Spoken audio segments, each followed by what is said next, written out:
Alright guys, Revolve Rustler here, and today is going to be my NXT Takeover Brooklyn 2 review. Event took place last night. I watched it with a friend, as I normally do, always watch my NXT shows now. And what an awesome show this was. I think this was actually better than last year's NXT Takeover Brooklyn. Less spectacular, but I do think it was better overall if you look at the card match by match. So let's get right into it with the first match of the show. No Way Jose taking on Austin Aries. Now, I would not have kicked the show off with this matchup. It was more of a slower paced matchup. It was more about a build. But as a matchup, it was good. This was really good for Jose, to be honest. The best Jose has looked in this company. And Aries was back on top here, really. A really good performance from Austin Aries. Suicide dives, topes. In the end, though, Austin Aries, as the veteran, caught No Way Jose with a sunset flip powerbomb off the top rope. Then gave him a quick last chancery. No Way Jose taps out, and Austin Aries beats No Way Jose. So that's 1-0 in my predictions. There were a couple of cool spots actually where he teased the 450, he teased a brainbuster at one point, which I really thought they were going to do, and that probably would have bumped my grade up to 3.25 stars if they had actually let him do it. But I digress, they decided not to, and after the matchup, Aries continued the punishment on No Way Jose, but who would come out? Me and my friend were actually saying, who's going to come out? Who's going to come out? Cien? And we couldn't think of another top babyface. And then Hideo Itami's music hit, and we're like, oh my god, we always forget Itami. And Itami comes out, and he takes his jacket off, and he fights Aries, and he gives him a load of big kicks, and slaps, and backhands, and forearms, and stuff like that. And then he lifts him on his shoulders, and the crowd hold their breath, as everyone else in the world did, and gives Aries the GTS.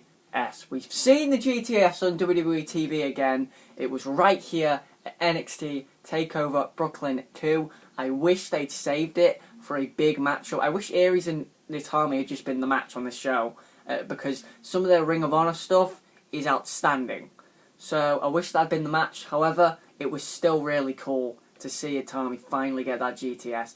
But they do need to save it for special occasions. He doesn't need to be using it on every episode of NXT. He can use the Budokai knee and just bring the GTS for TakeOver. It's kind of like the Demon with Finn Balor.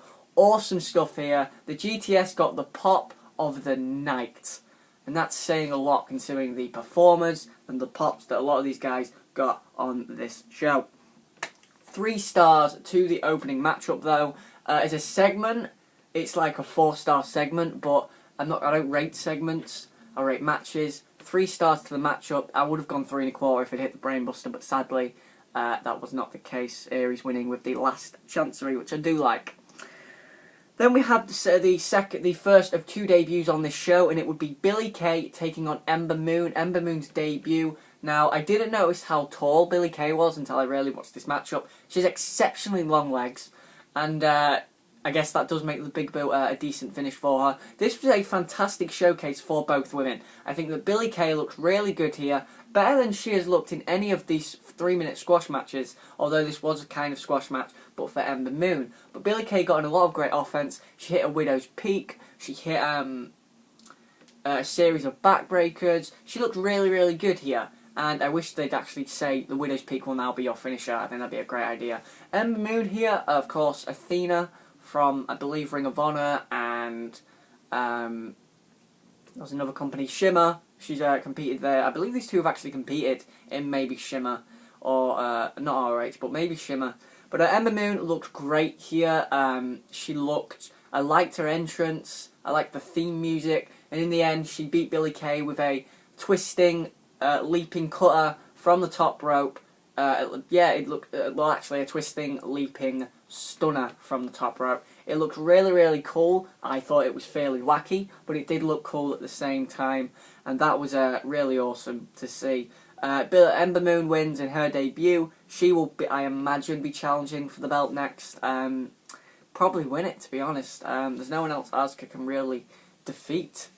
But 2.5 stars. These two women had a fine matchup for what it was. If you give these women 10 minutes, or at least 12, they could have a really great matchup. And that's what I came out of this match saying. If you give these women 12 minutes, they could have a near, I think, 4-star match. So kudos to these two women. They made the time that they had mean something, and that is very respectable. We had the second debut, and at this point my thought process for this pay-per-view was it's very weirdly arranged. So I would have kicked the show off with the tag match, then gone into one of the debuts, then done the women's match, then done the Roode debut, and then done the main event probably. But hey ho, I'm not a wrestling booker. So we had Bobby Roode and CN. Bobby Roode got the second biggest pop of the night. We were all singing "Glorious, Glorious, I won't give in." I'm not going to sing it for you, I'd rather not. But awesome entrance for Bobby Roode. It felt important, and then CN comes out and gets no fanfare whatsoever. However, I do want to say CN in this matchup looked the best he's looked in this company. He looked very, very good. He looked like La Sombra, which is a good thing. A lot of outside dives, a lot of great stuff. He hit the double knees in the corner, went for the hammerlock STO DDT. Oh no, hammerlock leg sweep DDT. Roode countered it, and in the end won with a pump handle drop. I have a big issue with the finish because Roode is a fantastic arsenal of moves. He's got the payout, he's got the crossface, he's got the Roode bomb. Why have him win with a pump handle drop? Unless that's the point and his gimmick is he's not going to beat people with these great looking moves, even though Glorious does suggest he'd have a great looking finisher. But in the end, very good matchup. I really enjoyed this. 3.25 stars, the best CN has looked, and a fantastic debut for Bobby Roode. Then we had the matchup, of course, you know I was most looking forward to, the tag team titles. Gargano and Ciampa taking on the Revival, Dash Wilder and Scott Dawson. I believe in my predictions I said it's the 3 title matches on this show that are going to make this show worthwhile. And this matchup alone makes this show worthwhile. This is a match of the year contender in this company. This match was incredibly well paced. This match told a good story with Gargano and Ciampa dominating the early period. But then the Revival, shockingly, would control Tommaso Ciampa, who's not the obvious babyface in peril next to Johnny Gargano, and it would keep switching like that, and it built into a fantastic climax where the last 3 minutes, last 5 minutes were outstanding professional wrestling. Great professional wrestling. There's none other sentence that sums up the last 5 minutes other than fantastic professional wrestling. Gargano and Ciampa would end up hitting the knee super kick. 1, 2, Dash puts Scott Dawson's leg on the ropes for a fantastic near fall. The false finishes in this matchup were fantastic. Ciampa goes for Project Ciampa, he's pulled out of the ring, sent into the ring post, and then Dash and Dawson do the middle rope Indian Deathlock stomp, where Dawson has Gargano in an Indian Deathlock, and Dash hits him with a foot stomp on the leg off the top. They then Dawson would then proceed to put Gargano in an inverted figure. Well, no, it was an Indian Deathlock. It was very similar to a Lucky 13, which was Corey Graves' finisher. Puts him in that submission. Gargano has to tap out. Fantastic wrestling. There is no wrestling match that sums it up as much as this one. This was fantastic stuff from both teams. On this night, these two teams were the best tag teams in the world. 4.5 stars. The Revival retained the tag titles. And after the matchup, there was no split from Gargano and Ciampa. They hug each other and walk to the back. 4.5 stars. Just fantastic professional wrestling from these guys. And at that point, you're just like, damn, something's got to follow that. And the women would follow that, and it would be Asuka and Bayley for the NXT Women's title. This was a great matchup, and what I loved about it a lot was the fact that Bayley showed that she'd learnt from her loss to Asuka. She kept avoiding the Asuka lock, she avoided the knee bar at point, well, the ankle lock at points.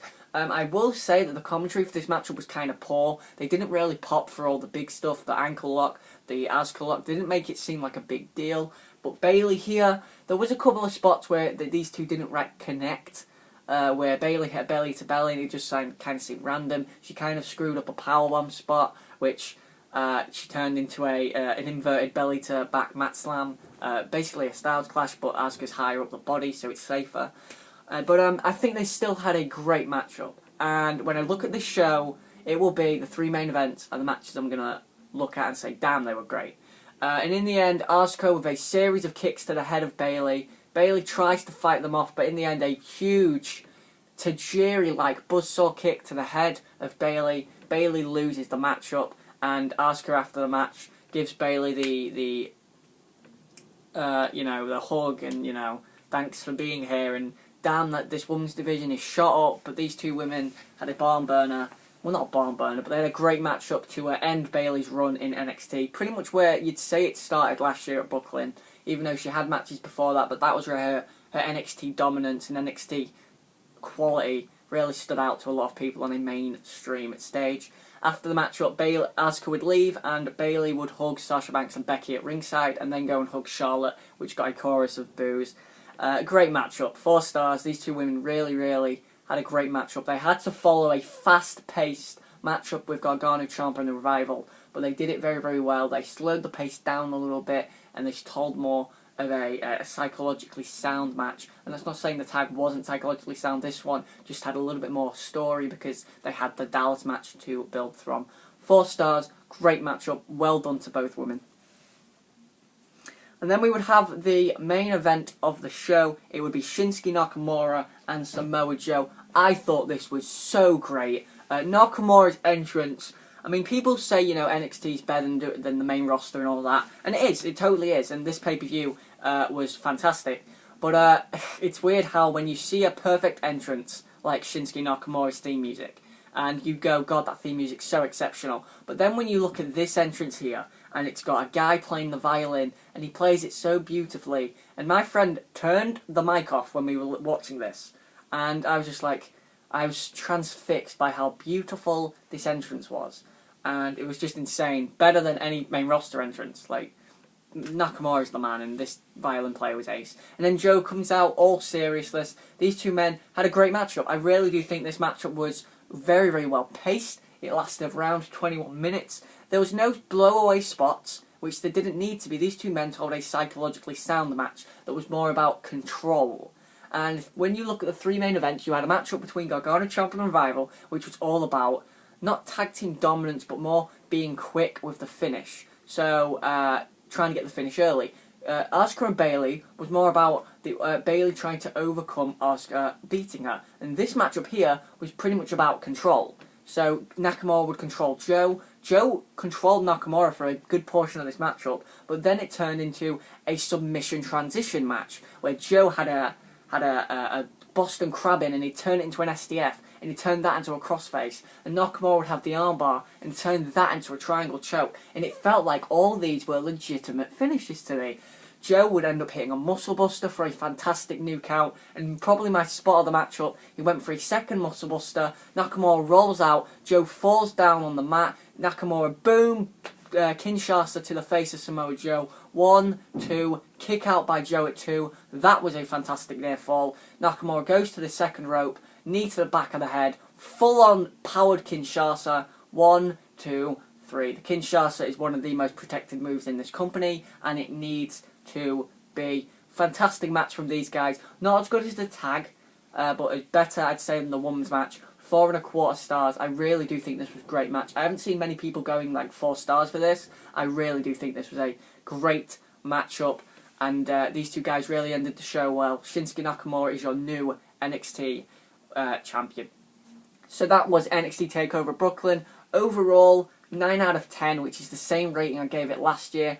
But I felt like if you look at the undercard, I would say that Ember Moon and Billie Kay's match was better than Apollo Crews and Ty Dillinger last year. I would say that this year's tag blew away the tag last year, which I thought was a very good tag match with Blake and Murphy and the Vaudevillains. I thought that the NXT title match this year was about as good as the ladder match, but the ladder match slightly beats it. The women's match last year was obviously more spectacular than anything on this show, and that's how I'd say it. I'd say if you're a fan of spectacular wrestling, if you like Ricochet and Ospreay, for example, then, and I think that's a fantastic match. If you like that sort of wrestling, like the Ibushi-Alexander match, then you will think that the show last year was better because of the spectacle of the ladder match, the spectacle of Cruz's debut, the spectacle of the women's phenomenal match. But this year I would say was a better card because the wrestling was better. I thought the tag match was so phenomenally well done, the women's match told such a good story, and the main event was all about control, which it really needed to be. So 9 out of 10, I think this was better. If you said the last year's event to me was better, I honestly couldn't argue with you.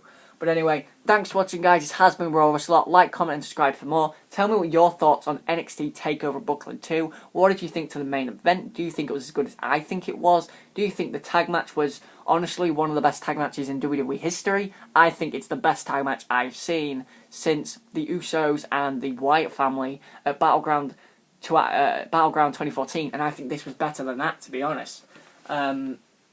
This tag match was about as good, or nearly as good, as the Benoit Angle Edge Mysterio No Mercy 2002 match. And that is a huge bit of praise. That's a 5-star match there.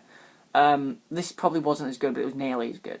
What else? What did you think to the women's title match? Do you think the victor of every match was correct? What do you think to the debut of Ember Moon and Bobby Roode? And do you think Austin Aries and Itami will be the next NXT feud?